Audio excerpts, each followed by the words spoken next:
Post match presentation कडे आपण आता वळतोय.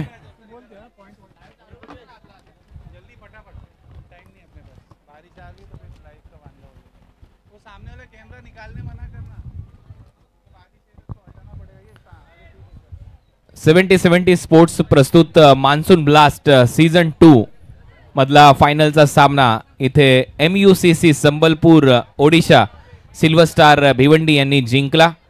अप्रतिम फलंदाजी या मॅच मध्ये आपल्याला विनीत माळीची पाहायला मिळाली. दर्जेदार तो खेळला आणि नाबाद राहिला आणि 6 विकेटने विजय मिळवून दिला MUCC Sambalpur Odisha silver star भिवंडीला त्याने. परंतु ताई पॅकर्सचं देखील मी कौतुक करेन, त्यांनी खूपच चांगला खेळ दाखवला प्रत्येक मॅच मध्ये. काल त्यांना सेमीफायनल मध्ये बाय मिळाली आणि तो संघ फायनल इथे खेळताना दिसला. आणि आता पोस्ट मॅच प्रेझेंटेशन कडे आपण वळतोय या स्पर्धेच्या, जिथे वैयक्तिक पारितोषिक आहेत. तर सर्वप्रथम फायनल मॅचचा मॅन ऑफ द मॅचचा पुरस्कार इथे दिला जाईल आणि फायनल मॅच मध्ये मॅन ऑफ द मॅचचा पुरस्कार नो डाऊट विनीत माळी ठरलाय, ज्याने नाबाद अफलातून बॅटिंग केली आणि 72 धावांची खेळी साकारली. तर Vineet Mali final match man of the match.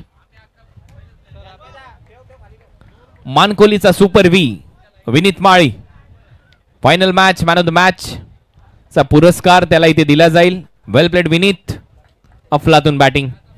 भावेशने मगाशी सांगितलं होतं की विनीत माळी म्हणजेच 2 खेळाडूंचं काम तो करतो आमच्या बॅटिंग मध्ये आणि ते त्याने या मॅच मध्ये करून दाखवलं. अभिनंदन विनीत माळी. यानंतर आपण बेस्ट बॉलर कडे जाणार आहोत, जिथे 5,000 रुपयाचं पारितोषिक सर होते. त्याच्यामध्ये पवन केले देखील खूप चांगली कामगिरी केली आणि भावेशने देखील आणि त्याच्याबरोबरने कृष्णाने देखील. परंतु या स्पर्धेतला सर्वाधिक विकेट घेणारा गोलंदाज, ज्याला 5,000 रुपयाचं पारितोषिक 70 स्पोर्ट्स कडून दिलं जाईल आणि गोलंदाजाचं नाव आहे भावेश पवार, ज्याने या स्पर्धेमध्ये सर्वाधिक विकेट 9 विकेट या स्पर्धेमध्ये घेतल्यात. अभिनंदन भावेश. प्रत्येक विकेटसाठी आपण या स्पर्धेमध्ये 7 पॉइंट देखील ठेवलेले होते आणि हे आपण प्रत्येक बिग बॅश लीग मध्ये करत आलेलो आहोत. भावेश अभिनंदन. 9 विकेट सर्वाधिक विकेट घेण्याचा विक्रम त्याने केला या स्पर्धेमध्ये आणि त्याचमुळे त्याला दिला जातो उत्कृष्ट गोलंदाजाचा किताब. अभिनंदन भावेश. उत्कृष्ट गोलंदाजाचा किताब. ड्रॉप सीनचा हिरो तर तू मागच्याच मॅच मध्ये ठरला. 32 धावांची अफलातून खेळी केली, परंतु सर्वाधिक विकेट 9 विकेट घेण्याचा विक्रम तू या स्पर्धेमध्ये केला. कसं वाटलं ओव्हरऑल हे आयोजन आणि त्याचबरोबर सातत्याने सराव करण्याचा फायदा झाला असं वाटतंय? नक्कीच खूप फायदा आला. मी थँक्यू बोलतो तारिक भाईला, कारण मी प्रॅक्टिसला तर येत पण नव्हतो, पण मला रिक्वेस्ट केली का तू ये प्रॅक्टिसला. मी कंटिन्यू प्रॅक्टिस करून ना विकेटचा अंदाज घेऊन मला विकेट भेटले. यापुढे प्रॅक्टिसला येशील का? नक्कीच. चला, खूप साऱ्या शुभेच्छा आहेत. अभिनंदन. अप्रतिम गोलंदाजी केलेली आहे भावेशने. 9 विकेट त्याने घेतले आणि त्याचमुळे तो या स्पर्धेतला उत्कृष्ट गोलंदाज ठरलाय. आता त्यानंतर आपण देतोय या स्पर्धेमध्ये बेस्ट बॅटरचा किताब. बेस्ट बॅटरच्या यादीमध्ये ओमकार देसाईचे नाव चर्चेमध्ये होतं. विनीत माळीने देखील सर्वोत्तम कामगिरी केली या स्पर्धेमध्ये. विनीत माळी मागच्या 2 मॅच नंतर थोडासा मागे वाटत होता, परंतु विनीत माळीने त्याच्यानंतर या मॅच मध्ये सर्वोत्तम खेळ करत असताना सर्वाधिक धावांची खेळी केली. नुकताच त्याला मॅन ऑफ द मॅचचा पुरस्कार देखील देण्यात आला. परंतु या स्पर्धेमध्ये ज्यांनी 111 धावा केल्या तो खेळाडू पंतनगर घाटकोपरचा आकाश जांगे ठरलाय या स्पर्धेतला बेस्ट बॅटर, ज्यांनी सर्वाधिक धावा या स्पर्धेमध्ये केल्या. वेल प्लेड. एक अर्धशतक देखील आकाश जांगेने महत्वाच्या क्षणी सिल्वर स्टार MUCC साठी नोंदवलं. ओमकार देसाईने 102 धावा या स्पर्धेमध्ये केल्यात, म्हणूनच हे पारितोषिक जात आहे आकाश जांगेला. आकाश, क्या फीलिंग रहेगी जिस तरह से 12-12 ओवर्स के मैच आपने खेले, एक मैच में आपके बल्ले से 50 भी हमने देखे, कैसा लगा आपको खेलते यहाँ पर? खेल के तो बहुत अच्छा लगा, लेकिन बहुत डिसअपॉइंट हो खुद से कि सेमीफाइनल और फाइनल में रन नहीं कर पाया. सबसे पहले तो थैंक्स तारिक भाई को बोलना चाहूँगा कि अपॉर्चुनिटी दिया मुझे इतने बड़े प्लेटफॉर्म पे, और गॉड को थैंक्स बोलना चाहूँगा. हालांकि मैंने आपको एज अ ओपनर खेलते देखा है, लेकिन कुछ पारियों में आप मिडिल ऑर्डर में बल्लेबाजी करते नजर आए, लेकिन जो बदलाव आपके पारी में आपके बल्लेबाजी में हमने देखा है, क्या आपको लगता है कि आने वाले सीजन में या फिर रबर बॉल में एज अ ओपनर के अलावा आप मिडिल ऑर्डर में भी बल्लेबाजी करते नजर आओगे? जैसे टीम को रिक्वायरमेंट होगी मैं वो पोजीशन पे बैटिंग करूँगा. जैसे टीम जीतना चाहिए वो इम्पॉर्टंट है फर्स्ट. अभिनंदन. खूपच चांगले बोल होते शेवटचे. जिथे टीमला गरज असेल त्या पोझिशनमध्ये बॅटिंग करण्याची संधी जर मिळाली तर मी नक्की करेन, परंतु माझ्यासाठी टीम जिंकणं खूप गरजेचं आहे हे सांगितलं आकाश जांगेन आणि तो ठरला या मॅचचा, या स्पर्धेतला बेस्ट बॅटर. यानंतर आपण या स्पर्धेमध्ये मॅन ऑफ द सिरीजचा पुरस्कार देणार आहोत. मॅन ऑफ द सिरीजसाठी आपण प्रत्येक विकेटसाठी 7 पॉइंट सांगितलेले आहेतच, त्याचबरोबर जेवढ्या धावा प्रत्येक खेळाडूने केलेल्या आहेत प्रत्येक रन 1 पॉइंटसाठी असेल. तर या स्पर्धेमध्ये सर्वाधिक धावा त्याला गोलंदाजी करायची गरजच पडलेली नाहीये. Any guess? सुपर व्ही बाबा ठरलाय विनीत माळी या स्पर्धेतला मॅन ऑफ द सिरीज.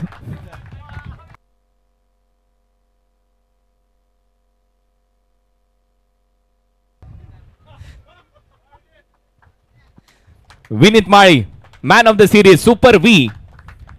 या स्पर्धेमध्ये मालिकावीराचा पुरस्कार त्याला इथे दिला जातो. अभिनंदन विनीत. थोडंसं थांबायचं विनीत. ठीक आहे, टोपण नावं ठेवली जातात, परंतु सुपर व्ही हे नाव मी आज तुला दिले ज्या पद्धतीने तू खेळलाय. कारण एक सिरीज चालवली होती स्टार स्पोर्ट्सने, ज्या वेळेला सुपर व्ही म्हणजेच विराट कोहली चांगला खेळत होता भारतासाठी. त्याने फायनल मॅच मध्ये देखील चांगलं योगदान दिलं आणि तू देखील फायनल मॅच मध्येच बरोबर खेळलास. या स्पर्धेमध्ये थोडासा लीडिंग स्कोरच्या यादीमध्ये थोडासा मागे होतास, परंतु जो कॉन्फिडन्स तू दाखवला फ्लिक शॉटने, त्यावेळेस मी बोललो होतो की हा जर बॉल पायावर लागला असता तर विनीत माळी आउट होता, परंतु जो कॉन्फिडन्स मगाशी भावेशने त्याच्या बोलण्यातून तुला दिला तो खरंच योग्य होता.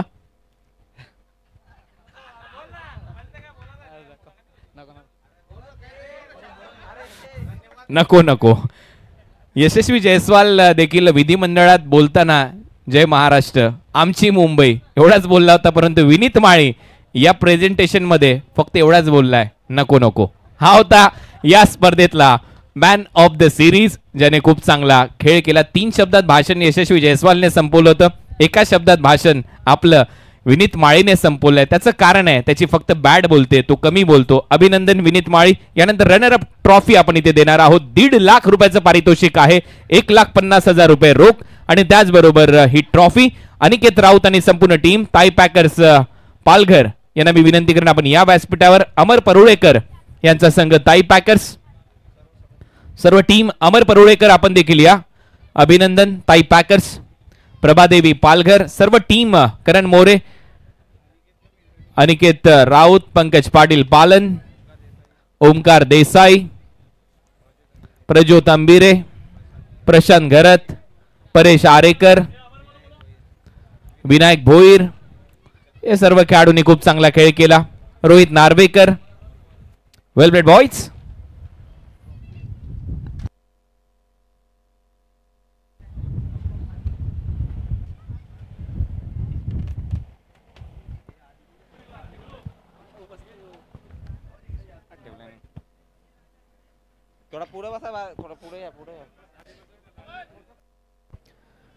अमर परुळेकर इम्पॅक्ट प्लेयर आणि टीमचे संघमालक, अभिनंदन. चांगला खेळ तुम्ही सर्वांनीच दाखवला या स्पर्धेमध्ये. वेल प्लेड टीम ताई पॅकर्स. 12 षटकांचे सामने फायनल मॅच मध्ये खेळताना दिसले. 128 लक्ष सेट केलं आणि शेवटी उपविजेतेपद पटकावलं. कॅप्टननी थांबायचंय, बाकी सर्व खेळाडू जल्लोष करू शकतात. अनिकेत राऊत तुम्ही थांबा. अभिनंदन, उपविजेतेपद तुम्ही या स्पर्धेचं पटकावलं, परंतु एक वेळ अशी होती जिथे पावसाची वाट तुम्ही पाहत होतात. नक्की, कारण जेवढे पण आम्ही मॅचेस खेळलो किंवा बघितले प्रत्येक मॅचला पाऊस पडलेलाच आहे. अशी कुठली मॅच नव्हती की ज्या मॅचमध्ये पाऊस नव्हता पडला. आणि ते डोक्यामध्ये होतं की आपण जो स्कोर केला आहे तो जर पाऊस पडला तर तो स्कोर खूप चांगली धावसंख्या असेल. कारण आम्हाला माहिती होतं, कारण भिवंडीचे पूर्ण प्लेयर्स इथेच प्रॅक्टिस करतात आणि त्यांना रेग्युलर या विकेटची अंदाज असल्यामुळे, कारण बाकीचे जेवढे पण प्लेयर्स आले त्यांना पटकन या मैदानाशी जुळून घेता आलं नाही, कारण त्यांना 1 ते 2 मॅचेस लागले. कारण सुक्या विकेटवरती बॉल हळू येत होता आणि त्यांना माहिती होतं की विकेटवर बॉल कसा येतो. त्याच्यामुळे पाऊस पडणं हे आमच्यासाठी म्हणजे 50% इम्पॉर्टंट होतं.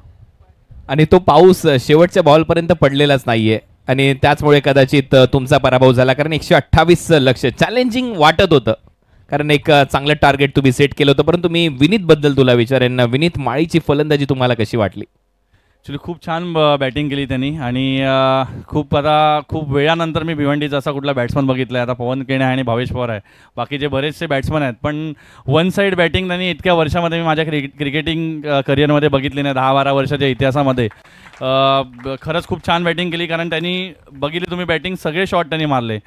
यॉर्कर बॉल टाकला तर यॉर्कर मारले, कव्हर्सला त्यांनी 6 मारले, त्याच्यानंतर स्लोअर लेनला फिरवलेल्या बॉलला सुद्धा त्यांनी खूप छान बॅटिंग केली. तर त्यांनी अशी मॅच आमच्या हातातून घेऊन गेला की पुन्हा आम्हाला कमबॅक करण्याची संधीच मिळाली नाही. पण त्याचा विकेट गेला असता तर चान्स होता, कारण भावेश पवारवरती आमचं जास्त लक्ष होतं, परंतु भावेश पवारची जागा विनीत माळी घेऊन गेला. हा भिवंडीचा भविष्य काळातला सुपर व्ही ठरेल का? नक्कीच. मी तर एक विनंती करेल की पूर्ण भिवंडीची टीम, आता तारीफबाई खेळवतात सिल्वर स्टार भिवंडी, जसं मी पूर्ण पालघरची आम्ही प्लेयर्स असतात नेहमी, आणि आमच्या टीममध्ये बघायला गेलं तर ओमकार देसाईसारखा सिनियर प्लेअर आणि चतुर असेल किंवा 2-3 प्लेअर फक्त असतात, पण बाकीचे 7-8 प्लेअर तुम्ही बघाल तर पालघरचेच असतात. आज वीरू वाबरेसारखा यंगस्टर प्लेअर, त्याला आज आपण बोलवलं फायनलची मॅच खेळण्यासाठी. तसे बरेचसे प्लेयर्स आहेत, परंतु काय होतं, यंगस्टर प्लेयर्स असतात की त्यांना मोठं टुर्नामेंट खेळायला डायरेक्ट यायची इच्छा असते. बाकीचे लहान टुर्नामेंट असतात 50,000 1 लाख, तिकडे ते येत नाही. मग डायरेक्टली सुप्रीमो ट्रॉफी असेल किंवा आता हे बिग बॅश ट्रॉफी असेल, तिथे त्यांना यायचं असते. परंतु मी एक विनंती करेल की तुम्ही छोट्या टुर्नामेंट सुद्धा टीमसोबत राहा, मॅचमध्ये काय चाललं आहे किंवा टीम कशी खेळते किंवा समोरचा बॅट्समन काय करतोय. आज भावेश पवारला सुद्धा बघितलं तर तो एकदम पूर्ण एफर्ट्सनी, मी त्यांची काल परवाची मॅच बघितली, तो डायसुद्धा मारत होता. तशी काही आवश्यकता नाही आहे, परंतु तो स्वतःच्या 100% देतोय टीमसाठी. फक्त बॅटिंग बॉलिंग नसते, तुमची फिल्डिंगसुद्धा इम्पॉर्टंट असते. तसं मी विनंती केलं की भिवंडीसारखी टीम आहे की त्यांनी पण पूर्ण आपलेच प्लेयर घेऊन खेळावे, जेणेकरून नवीन भागातले प्लेयर्स तयार होतील. पनवेलसारख्या ठिकाणी सुद्धा प्लेयर्स आहेत रायगडमध्ये. तर अशा टीम पुढे आल्याने काय होईल, क्रिकेट पुढे जाईल. बघायला गेलं तर बऱ्याचशा टीम कमी झालेल्या आहेत ओपन क्रिकेटमध्ये. त्याचं एकमेव कारण आहे की तुमच्या भागातले खेळाडूंना तुम्ही एकत्र येऊन खेळत नाही आहेत. तुम्ही एखादा प्लेअर असेल, एक्झाम्पल घ्या की आमच्या करण मोरे असेल, तो जर जाऊन दुसऱ्या टीममध्ये खेळला तर पालघरची टीम बनणारच कशी. तर तुमच्या भागातले प्लेयर्सला तुम्ही पुढे आणून एक टीम तयार करून तुम्ही पुढे यायला पाहिजे. त्याच्याने क्रिकेटसुद्धा वाढेल आणि नवीन प्लेयर्सला चान्ससुद्धा मिळेल. ते काम तारीफभाई करतच असतात, परंतु रेग्युलरली त्यांची मुलांनी एकत्र येऊन भिवंडी सिल्वर स्टारमध्येच खेळावं अशी विनंती करेल. धन्यवाद. हा होता अनिकेत राऊत. 2 महत्त्वाच्या गोष्टी त्यांनी सांगितलेल्या आहेत. जे यंगस्टर क्रिकेट खेळतात त्यांनी नक्कीच आपल्या टीमला जास्त प्राधान्य देणं गरजेचं आहे आणि छोट्या मोठ्या टुर्नामेंट देखील सर्वप्रथम तुम्ही खेळा, त्याच्यानंतर मोठं व्यासपीठ तुम्हाला नक्कीच उपलब्ध करून दिलंच जाईल. 70-70 स्पोर्ट्स असतील किंवा अन्य महाराष्ट्रातले आयोजक आहेत त्यांच्या माध्यमातून, भारतातले आयोजक आहेत त्यांच्या माध्यमातून, आणि त्याच्यानंतर सर्वात महत्त्वाची गोष्ट, ज्या रिजनमध्ये तुम्ही बिलॉंग करता तिथे सर्वप्रथम प्राधान्य द्या, जेणेकरून तुमच्या परिसरातलं नाव तुम्ही खुल्या गटामध्ये देखील करू शकता आणि तिथे देखील तुम्ही अधिराज्य गाजवू शकता, जसं अधिराज्य सध्या सिल्वर स्टारने या स्पर्धेमध्ये गाजवलंय. आणि मान्सून ब्लास्ट सीझन 2 चा विजेता संघ 3 लाख रुपयाचं पारितोषिक जिंकणारा संघ ठरलाय MUCC Sambalpur Odisha silver star Bhiwandi.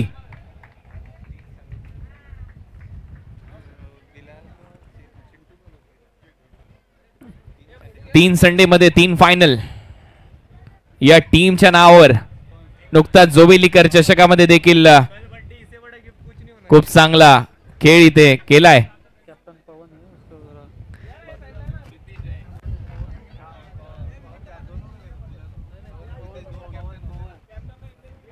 वेल प्लेट, अभिनंदन. MUCC अन्वी अंजू यांचा संघ आहे संबलपूर ओडिशा आणि त्या संघाने या मान्सून ब्लास्ट या स्पर्धेचं विजेतेपद पटकावलेलं आहे. 3 लाख रुपये, सर्वात मोठी स्पर्धा जिंकण्याचा विक्रम केला. 2 कॅप्टननी थांबायचंय, पवन आणि प्रितेश पाटील, दोन्ही कॅप्टन.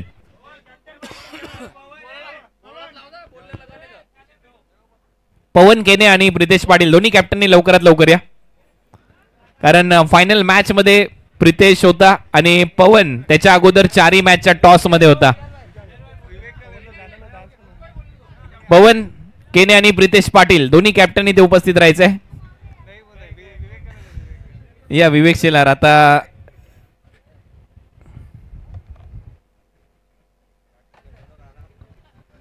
तर त्या दोघांच्या बिहाफ मध्ये विवेक काहीसं बोलतो इथे, कारण 70-70 स्पोर्ट्सची एकमात्र स्पर्धा आहे मान्सून ब्लास्ट, जिथे 16-16 ओव्हरच्या मॅचेस मागील सीझन 1 मध्ये तुम्ही पाहिल्यात. आता 12-12 ओव्हरच्या मॅचेस तुम्ही पाहिलेल्या आहेत आणि या स्पर्धेचं विजेतेपद पटकावलंय. ओव्हरऑल पहिल्या मॅच मध्ये थोडासा महागडा तूही ठरला, परंतु त्याच्यानंतर जे कॉम्बिनेशन टीम्स आणि शेवटी ही स्पर्धा जिंकण्याचा विक्रम तुम्ही भिवंडीमध्ये केलाय.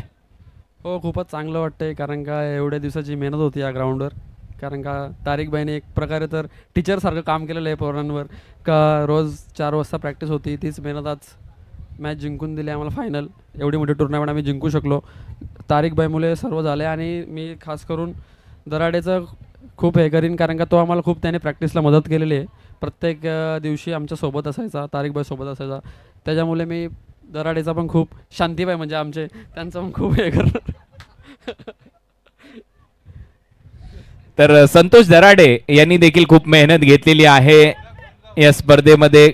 कोणगावचे शांतीबाई आणि परेश महाजन आणि सर्व कोणगावचे ग्रामस्थ, आपलं सर्वांचं खऱ्या अर्थाने करावं तेवढं कौतुक कमी आहे, कारण तुम्ही नेहमीच सपोर्ट करता तारिकबाई यांना 70-70 स्पोर्ट्सला, आणि त्याचमुळे या क्रीडांगणावर अशा स्पर्धा आम्ही ठेवू शकतो. आणि यानंतर RK फ्रीट भिवंडी चॅम्पियन्स ट्रॉफी देखील येते. धन्यवाद विवेक शेलार. यानंतर 20 तारखेपासून RK फ्रीट भिवंडी चॅम्पियन्स ट्रॉफी पावसाळी रबर बॉल क्रिकेटची सर्वात मोठी स्पर्धा. 3.5 लाख रुपयाचं पारितोषिक त्या स्पर्धेमध्ये, 1.5 लाख रुपये सेकंड पारितोषिक. 32 टीम असतील या स्पर्धेमध्ये, 16 टीम असतील खुल्या गटातल्या, 16 टीम असतील ग्रामीण गटातल्या. 2 ऑल इंडिया आयकॉन खेळाडू खेळताना दिसतील. याच मैदानावर आपली सगळ्यांची भेट पुन्हा एकदा 20 पासून 24 पर्यंत होईल. तोपर्यंत मात्र थांबतो. पुढच्या वर्षी पुन्हा एकदा आपली भेट होईल. धन्यवाद. जय हिंद, जय महाराष्ट्र, जय क्रिकेट.